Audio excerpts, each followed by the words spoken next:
Okay. The Psychology of Money, Chapter 3. Chapter. Chapter 3. So, Chapter 3 is called Never Enough When Rich People Do Crazy Things. Okay. So, I looked back on my live readings and I found out that I read like a robot. So, oh, I'm from Oakland too. I read like a robot, so I'm gonna try to read a little bit more slowly and try to make it a little bit more fluid. Cause yeah. Okay. John Bogle, the Vanguard founder who passed away in 2019, once told a story about money that highlights something we don't think about enough. Make sure my mic is good. At a party given by a billionaire on Shelter Island, Kurt Vonnegut informs his pal Joseph Heller that their host, a hedge fund manager, had made more money in a single day than Heller had earned from his wildly popular novel, Catch 22, over its whole history. Heller responds, "Yes, but I have something he will never have. Enough."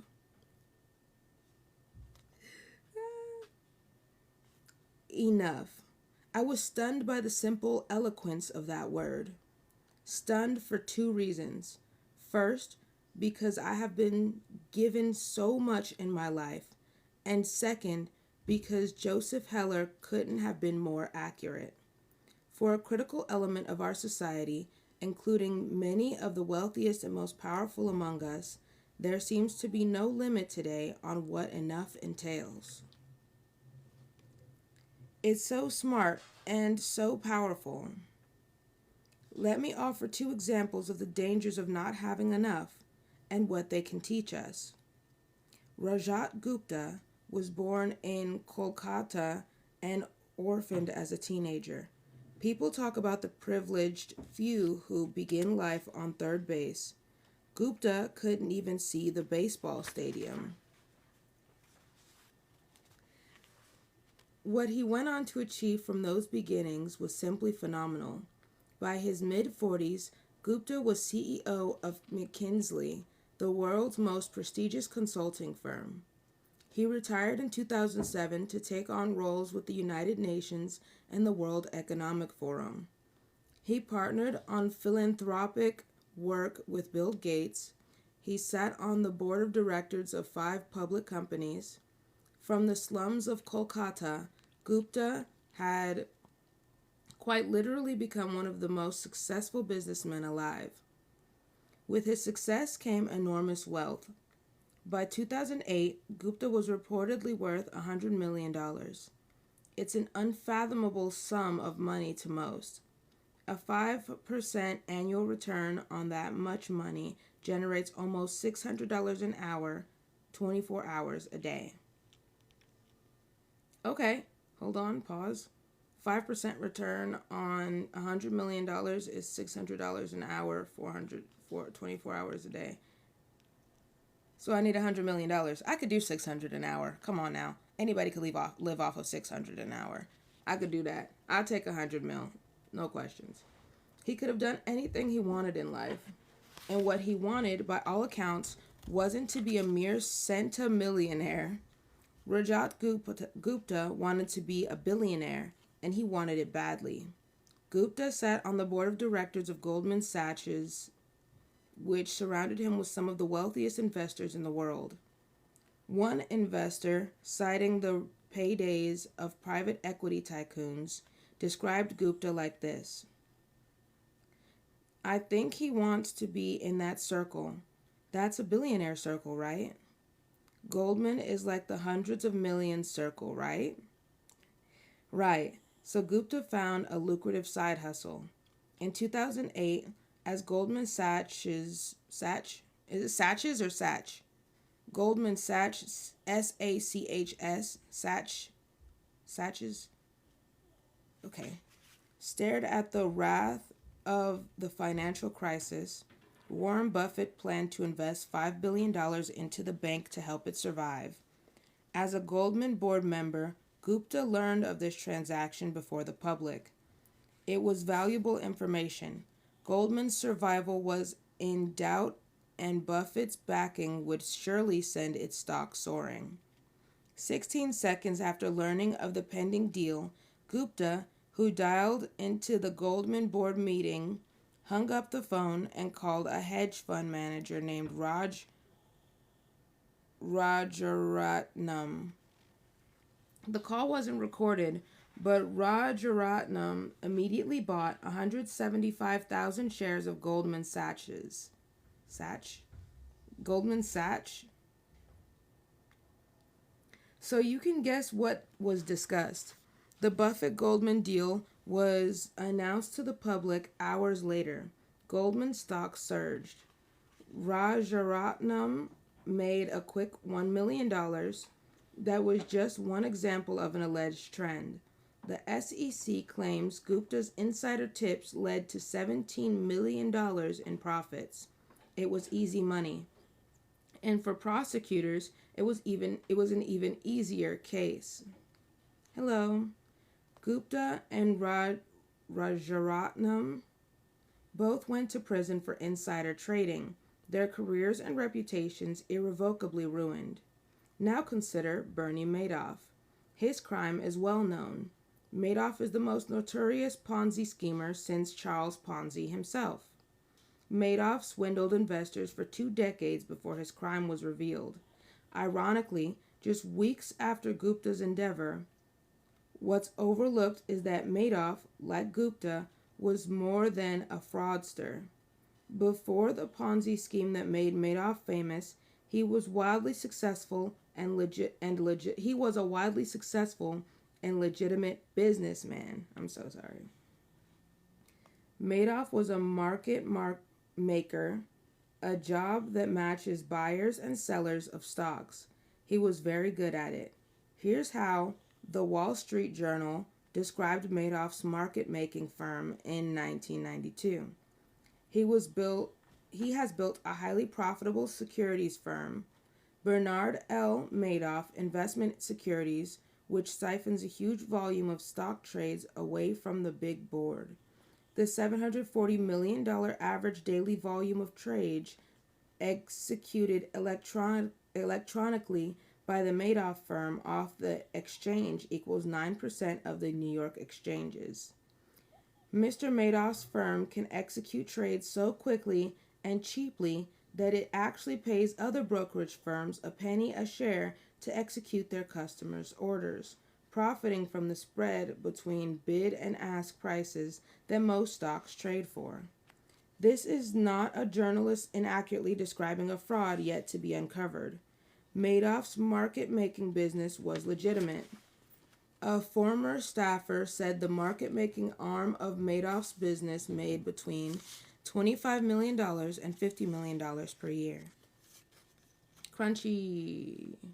Hi, Husky. Thank you for the likes. If you could get me to 2,000 likes, that would be great. I'd appreciate it. Ooh. Okay. Bernie Madoff's legitimate, non-fraudulent business was by any measure a huge success. It made him hugely and legitimately wealthy, and yet the fraud. The question we should ask of both Gupta and Madoff is why someone worth hundreds of millions of dollars would be so desperate for more money that they risked everything in pursuit of even more. Notice how shiny this book is. Hold on, pause.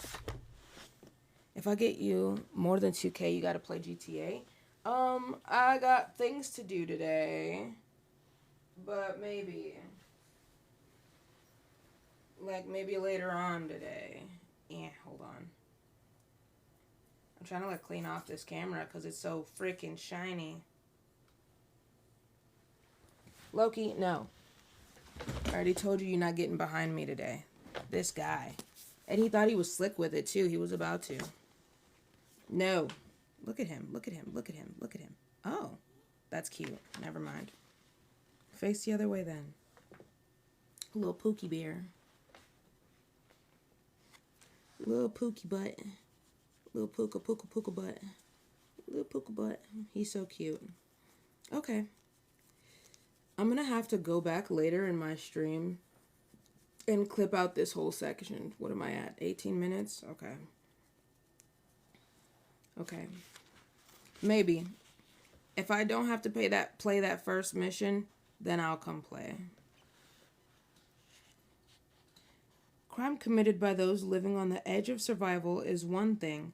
A Nigerian scam artist once told the New York Times that he felt guilty for hurting others, but poverty will not make you feel the pain. What Gupta and Madoff did is something different. They already had everything: unimaginable wealth, prestige, power, freedom.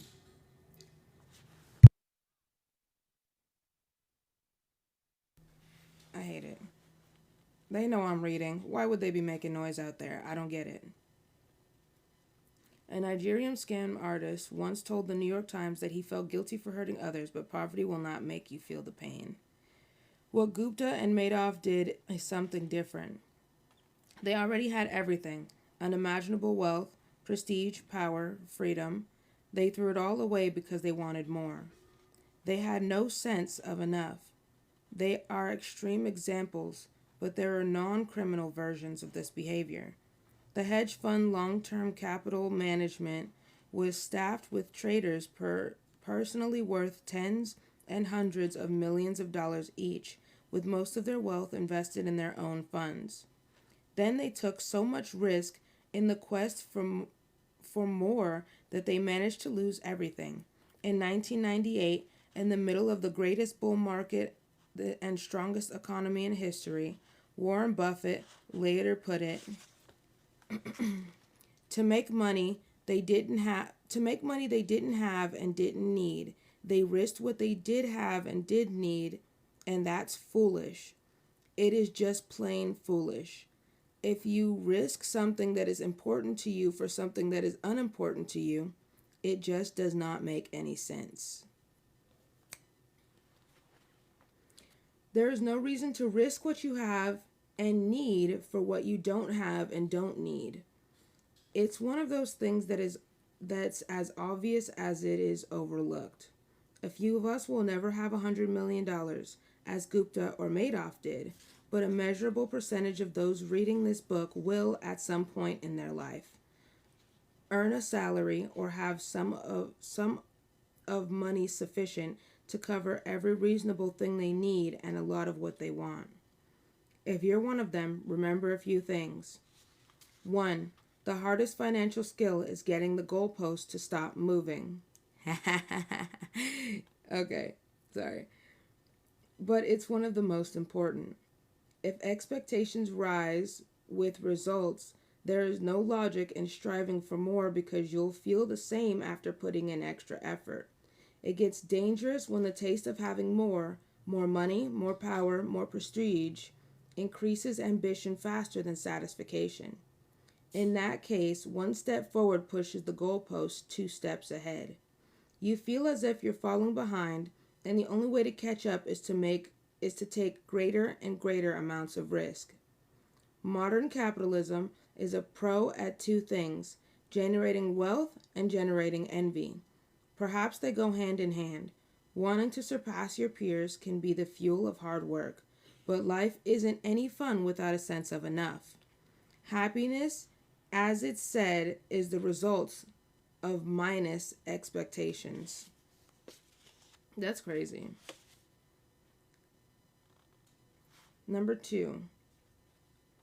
Social comparison is the problem here.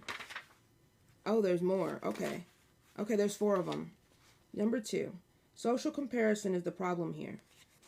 Consider a rookie baseball player who earns $500,000 a year. He is, by any definition, rich. But say he plays on the same team as Mike Trout, who has a 12-year, $430 million contract. By comparison, the rookie is broke. But then think about Mike Trout. $36 million per year is an insane amount of money. But to make it on the list of the top 10 highest paid hedge fund managers in 2018, you needed to earn at least $340 million in 1 year. That's who people like Trout might compare their incomes to. And the hedge fund manager who makes $340 million per year compares himself to the top 5 hedge fund managers who earned at least $770 million in 2018. Those top managers can look ahead to people like Warren Buffett, whose personal fortune increased by $3.5 billion in 2018. And someone like Buffett could look ahead to Jeff Bezos, whose net worth increased by $24 billion in 2018, a sum that equates to more per hour than the rich baseball player made in a full year. The point is that the ceiling of social comparison is so high that virtually no one will ever hit it, which means it's a battle that can never be won, or that the only way to win is to not fight to begin with. To accept that you might have enough, even if it's less than those around you. A friend of mine makes an annual pilgrimage to Las Vegas. Now, why would you do that? Sorry. One year after he asked a dealer, "What games do you play and what casinos do you play in?" the dealer, stone cold serious, replied, "The only way to win in a Las Vegas casino is to exit as soon as you enter." That's exactly how the game of trying to keep up with other people's wealth works too. See, that makes sense. Number 3, enough is not too little. The idea of having enough might look like conservationism, leaving opportunity and potential on the table. I don't think that's right. Enough is realizing that the opposite, an insatiable appetite for more, will push you to the point of regret. The only way to know how much food you can eat is to eat until you're sick. Few try this because vomiting hurts more than any meal is good. For the same reason, the same logic doesn't translate to business and investing, and many will stop reaching for more when they break and are forced to. This can be as innocent as burning out at work or a risky investment allocation you can't maintain. On the other end, there's Rajat Gupta's and Bernie Madoff's in the world who resort to stealing because every dollar is worth reaching for regardless of consequence. Whatever it is, the inability to deny a potential dollar will eventually catch up to you. 4, I think this is the last one. There are many things never worth risking, no matter the potential. After he was released from prison, Rajat Gupta, told the New York Times he had learned a lesson. Don't get too attached to anything, your reputation, your accomplishments, or any of it. I think about it now. What does it matter? Okay, this thing unjustly destroyed my reputation. That's only troubling if I'm so attached to my reputation. This seems like the worst possible takeaway from his experience, and what I imagine is the comforting self-justifications of a man who desperately wants his reputation back but knows it's gone. Reputation is invaluable. Freedom and independence are invaluable. Family and friends are invaluable. Being loved by those who want to love you is invaluable. Happiness is invaluable. And your best shot at keeping these things is knowing when it's time to stop taking risks that might harm them. Knowing when you have enough. The good news is that the most powerful tool for building enough is remarkably simple and doesn't require taking risks that could damage any of these things. That's in the next chapter. Chapter 4 is called Compounding. $81.5 billion of Warren Buffett's $84.5 billion net worth came after his 65th birthday. Our minds are not built to handle such absurdities. Okay, so we got... Thank you. Welcome, guys. So we finished Chapter 3, and Chapter 3 is called Never Enough. It takes us along a story of two investors who basically stole money from the market in order to make more money. Um, and it's basically highlighting what would you consider to be your enough, if that makes sense. So,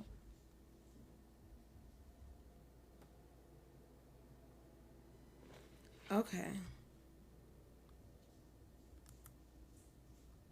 Okay.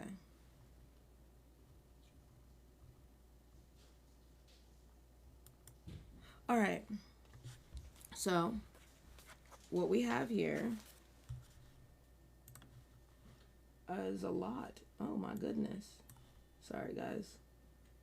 I'm like doing side things at the same time. Okay. Um, never, never enough. So, what is enough? What is enough for you?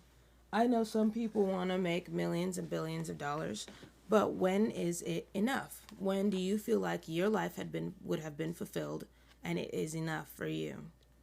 For me, enough is after I've bought my mother a house and I've created generational wealth for the kids that come after me.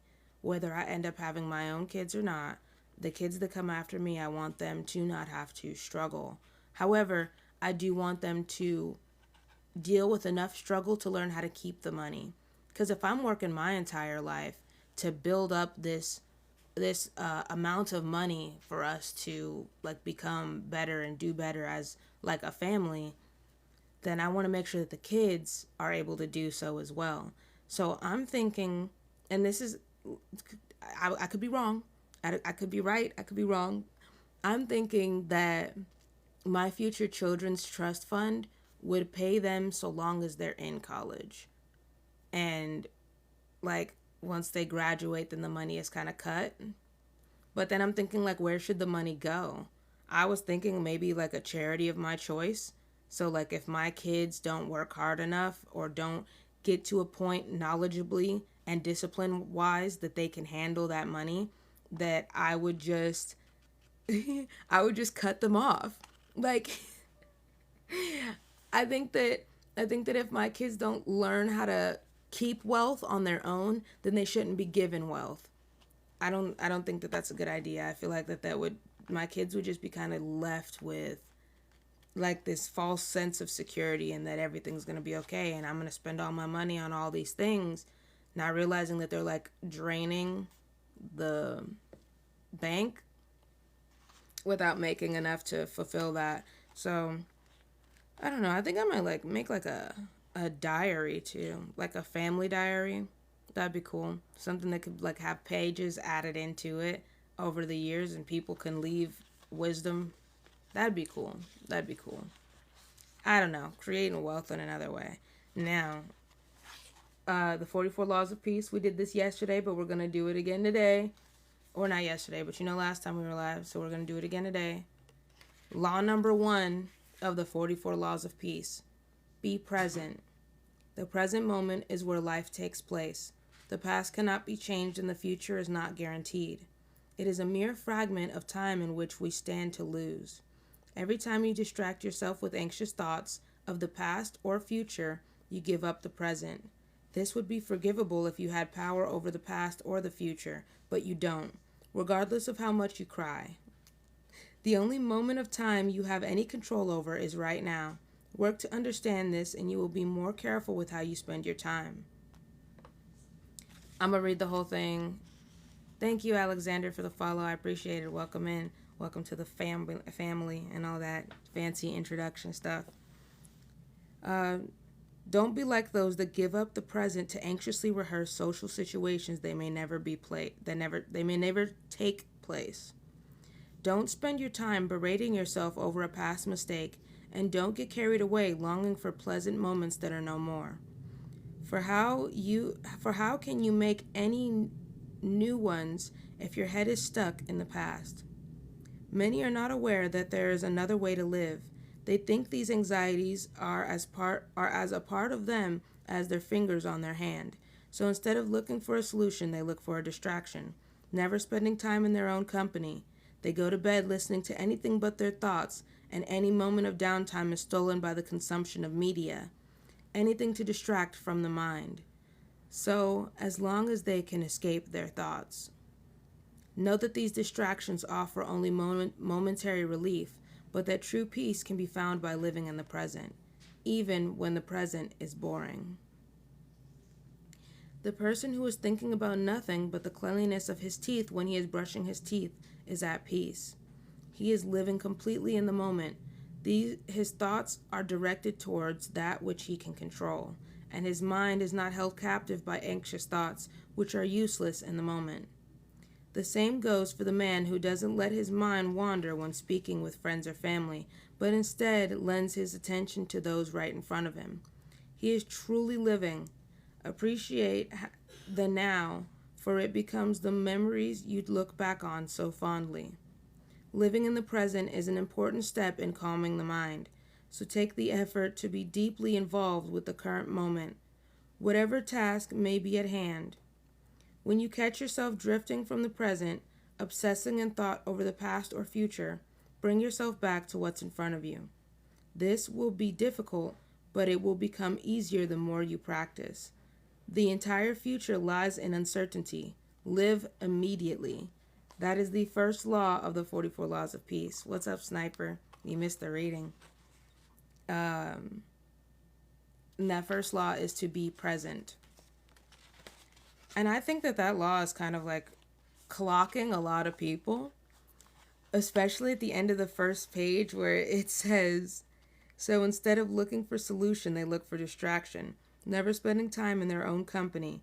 They go to bed listening to anything but their thoughts, and any moment of downtime is stolen by the consumption of media, anything to distract from the mind, so as long as they can escape their thoughts. That's crazy. And you know what? That's the case for a lot of people. That is just how a lot of people have been living their lives. And it directly links to why a lot of people are unable to sleep. Like, people are like, oh, my mind is racing, I can't sleep. Well, that's because you never gave your brain the time during the day when you were still active to sit and think about these things. So now that your brain is finally in a point or in a time of conservation, I'm quoting conservation because I'm not for sure, but now that your body isn't too focused on everyday everythings, it's sitting down and it's thinking about all the things that it had not had time to think about throughout the day while you were busy distracting it. Because now it's not as distracted. You're trying to go to bed. So all the things that you didn't think about throughout the day are now being consolidated into that moment.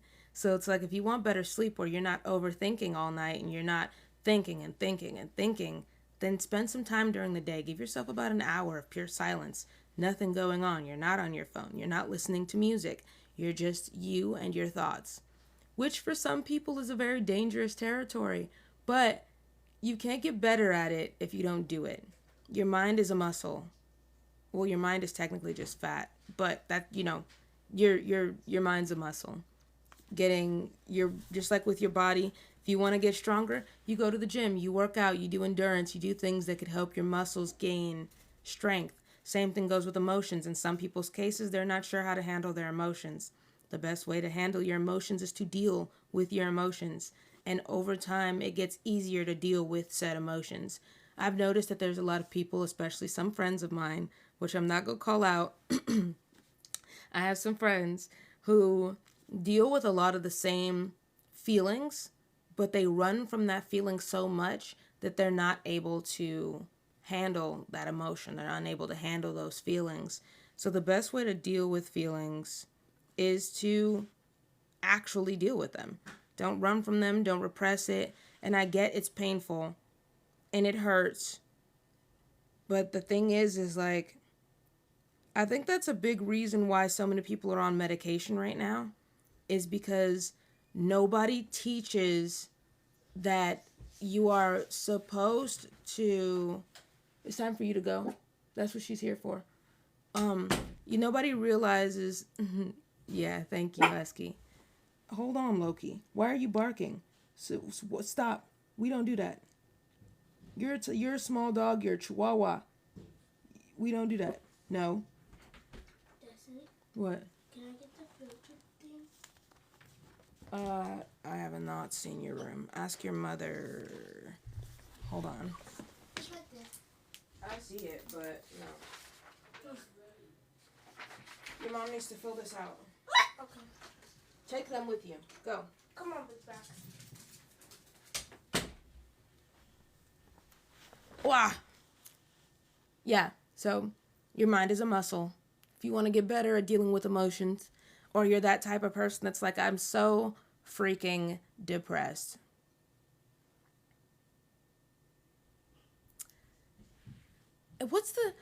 I remember receiving like a quote from, I can't remember if it was from a video, a podcast, or if it was from a book, but it was like depression is just like anger mixed with something. It's like an anger of some kind of emotion. I can't remember it off the top of my head. We'll cut here with the books. So be present. And what we learned from this third chapter, because Sniper wasn't here, from the third chapter of The Psychology of Money, we learned about what enough is and how two investors got themselves into a lot of trouble because they didn't have enough. So I'm thinking about it now and I'm like, what would I consider enough for me? What would be enough for me? And I don't know what enough would be for me. So I feel like that's something that I should figure out. I should figure out where I want to be for it to be considered enough for me. And I think I do know. I think I want to have passive income of $3,000 a month. Hold on, I'm smiling because I know how much money that's going to be. I want passive income of $3,000 a month at minimum. Because I can survive off $3,000 a month. Anybody can survive off $3,000 a month. Barely, but you can. So if I had my passive income making $3,000 a month and it was paying my bare necessities, then I could do other works that I would enjoy that would advance. That's what I want. I want to be able to buy back my time. It's important. So let me see here.